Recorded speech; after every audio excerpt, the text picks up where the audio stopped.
Learning how to stay calm when disrespected is not about suppressing emotion, pretending you are unaffected, or adopting a passive stance toward injustice.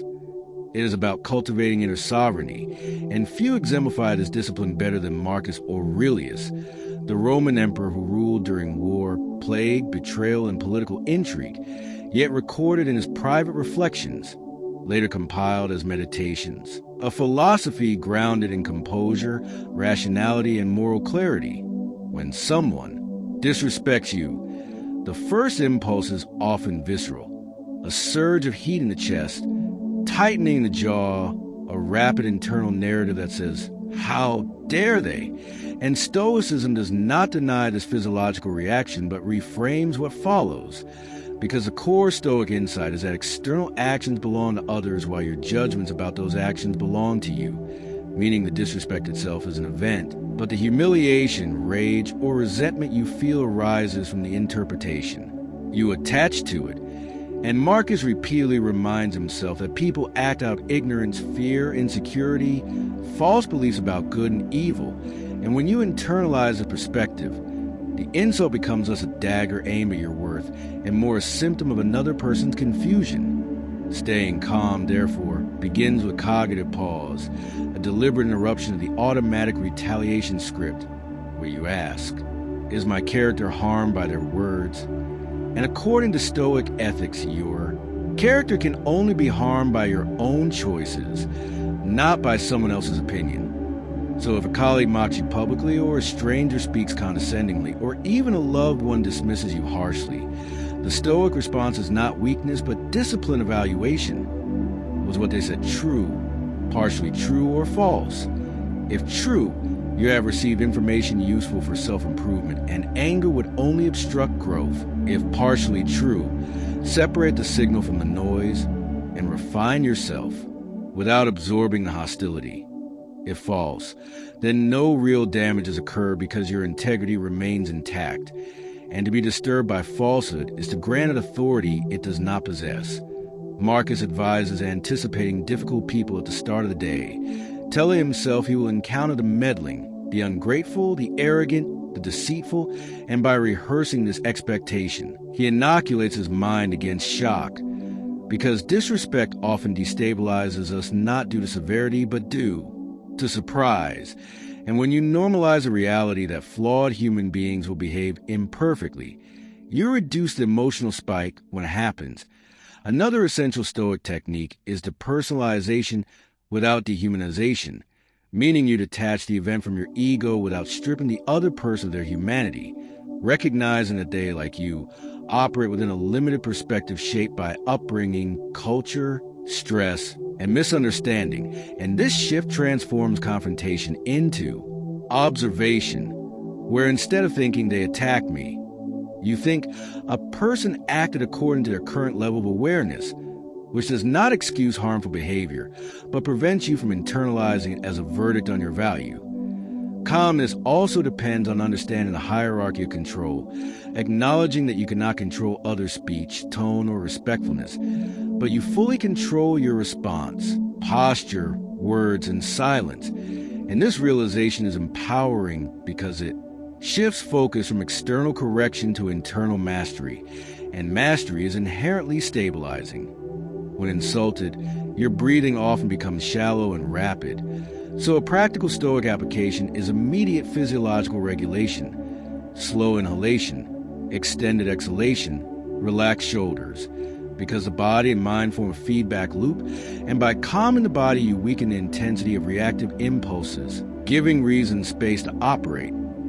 Marcus emphasizes that the best revenge is not to be like your enemy, meaning that if someone behaves crudely, your refusal to mirror their crudeness is already a moral victory. And this perspective reframes calmness from passivity to strength, because it takes greater power to remain composed than to lash out, and the individual who maintains equanimity demonstrates dominance over self rather than submission to provocation. Another layer involves examining the desire for validation that fuels sensitivity to disrespect, since often what hurts is not the content of the insult, but the perceived threat to reputation, status, or belonging. And Stoicism systematically dismantles the dependence on external approval, teaching that virtue, wisdom, courage, justice, temperance is the only true good, while reputation is indifferent, unstable, and subject to whims of others. So if someone disrespects you publicly, their words may influence observers temporarily, but your consistent character over time outweighs isolated moments and anxiety about. Image diminishes when you prioritize internal standards over social applause. In situations where calm silence is appropriate, Stoicism supports restraint, because not every offense requires response, and responding impulsively often escalates conflict. Yet calmness does not mean tolerating abuse indefinitely, as there is a distinction between reactive anger and principled assertiveness. And the Stoic can address disrespect directly with clarity and firmness devoid of hostility, saying, for example, I will not accept being spoken to that way, without emotional volatility, because the objective is correction behavior or boundary reinforcement, not ego vindication. Marcus also reflects on impermanence, reminding himself that both the insulter and the insult will soon fade into obscurity, that time consumes praise and blame alike, and this temporal perspective shrinks the magnitude of the event, as what feels overwhelming in the present becomes trivial when projected across years or decades, and by mentally zooming out, you dilute the emotional intensity. Consider also the Stoic view of shared rationality, that every human possesses a fragment of reason and participates in a larger social organism, and when someone acts disrespectfully, they disrupt social harmony. Yet your role is to contribute to that harmony rather than compound its fracture, so responding with measured composure repairs what their behavior damages.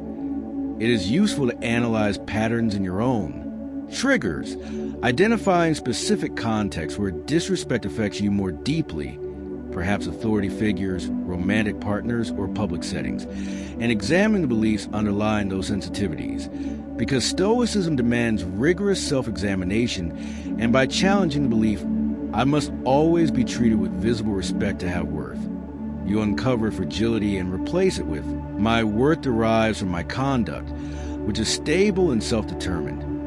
Cultivating empathy further stabilizes calmness, as imagining the internal state of the person who disrespects you, perhaps stressed, insecure, seeking dominance, reveals that their action often reflects inner turmoil rather than your deficiency, and empathy softens hostility without excusing wrongdoing. There's also strategic wisdom in not allowing others to dictate your emotional climate, because when you surrender calmness in response to insult, you effectively grant them governance over your inner world. Whereas Stoicism insists that your mind is a citadel, and only you can open its gates. Practical rehearsal strengthens this capacity, meaning, when you study the private reflections of Marcus Aurelius in Meditations, you discover that staying calm when disrespected is not a soft skill or a social trick, but disciplined cognitive practice rooted in metaphysics, ethics, and psychology. Part 3 of this exploration must therefore move beyond basic advice and enter the deeper Stoic architecture that makes composure under insult not only possible, but rationally inevitable for the trained mind, because the Stoic does not merely suppress anger, but dismantles the very assumptions that give anger its fuel, beginning with the recognition that disrespect is an external event composed of sound waves, facial expressions, or written symbols, none of which contain intrinsic harm unless the ruling faculty, the hegemonikon, assents to the judgment that harm has occurred. And this distinction between event and interpretation is the operational core of emotional sovereignty. For the moment someone mocks you, dismisses your effort, questions your competence, or attempts to belittle your status, the body may generate an immediate physiological surge, elevated heart rate, muscular tension, narrowed attention. But the Stoic training inserts a cognitive pause between stimulus and assent, asking with clinical precision, what exactly has happened? What is within my control? What judgment am I about to add? Here we see the advanced application of what later Stoics like Epictetus articulated as the discipline of assent. Yet in Aurelius, it is expressed as a constant inner reminder that other people act from ignorance of good and evil, meaning they misidentify externals, wealth, reputation, dominance, as genuine goods. And when they disrespect you, they are operating under a false value hierarchy. So your anger will be analogous to resenting a blind person for failing to appreciate a painting, because the insult reveals more about their miscalibration than about your worth. And once you internalize that moral error is a cognitive defect rather than a personal attack, your response shifts from indignation to diagnostic clarity. This is not moral superiority, but ethical realism. Since Stoicism holds that virtue alone, wisdom, justice, courage, temperance, is good, and anything outside your character cannot degrade you unless you collaborate in the degradation, which is why Aurelius repeatedly tells himself that no one can harm him unless he allows his own mind to be corrupted, a radical claim that reframes disrespect as an opportunity to practice virtue under pressure, because patience and comfort is trivial, whereas patience and provocation is evidence of mastery. And mastery is not emotional numbness, but proportionality, the ability to respond in alignment with reason rather than impulse. So when insulted, instead of escalating or retaliating, the Stoic performs a rapid internal audit. Is there truth in this criticism? If yes, then correction is required, not anger. If no, then it is mere noise, and reacted with granted substance it does not possess. This binary clarity dissolves the ambiguity that fuels resentment. Yet Part 3 must also address the subtle ego dynamics involved, because often disrespect hurts not due to content, but because it threatens identity, and Aurelius, as Emperor of Rome, arguably faced more scrutiny, betrayal, and public challenge than most individuals today. Yet he reminds himself that fame and opinion are ephemeral vibrations in air, soon swallowed by time. So why attach existential weight to fleeting judgments? And here the Stoic cosmological perspective becomes therapeutic. For when you contemplate the vastness of time and the cyclical dissolution of all reputations, the present insult shrinks to microscopic insignificance, a temporary configuration of matter in a universe governed by rational order. And this macro perspective interrupts the ego's narrative that this must not happen to me, replacing it with acceptance that friction is inherent in social existence.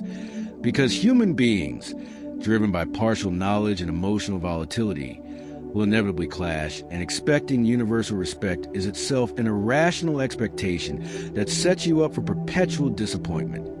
Thus, calmness begins with calibrated expectations, understanding that people will misunderstand you, project onto you, and occasionally attempt to diminish you, and none of this is surprising within Stoic anthropology, which views humans as imperfect rational agents in development.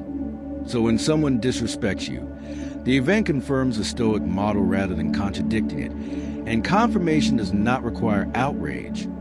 Furthermore, Aurelius emphasizes role ethics, meaning that you must act according to the role you occupy: parent, colleague, leader, citizen, regardless of how others behave. So subordinates speak sharply. Your role as a leader may require measured correction rather than emotional retaliation, because you are accountable for your function, not their deficiency. And this functional orientation depersonalizes conflict, shifting focus from ego defense to duty execution, which is psychologically stabilizing because it redirects energy from rumination to action. Another advanced layer involves cognitive distancing through linguistic precision, for instead of saying, "He humiliated me," the Stoic reframes, "He spoke words expressing his evaluation," thereby stripping the event of loaded narrative and reducing it to observable facts, a technique validated in modern cognitive behavioral frameworks, yet practiced intuitively by ancient Stoics. And this linguistic discipline prevents emotional amplification, since exaggerated internal storytelling intensifies perceived threat, whereas neutral description maintains equilibrium. Additionally, Aurelius often contemplates the shared rationality binding all humans, arguing that we are limbs of the same organism, and when one limb malfunctions, The appropriate response is not hatred but corrective cooperation. So disrespect becomes a sign of temper.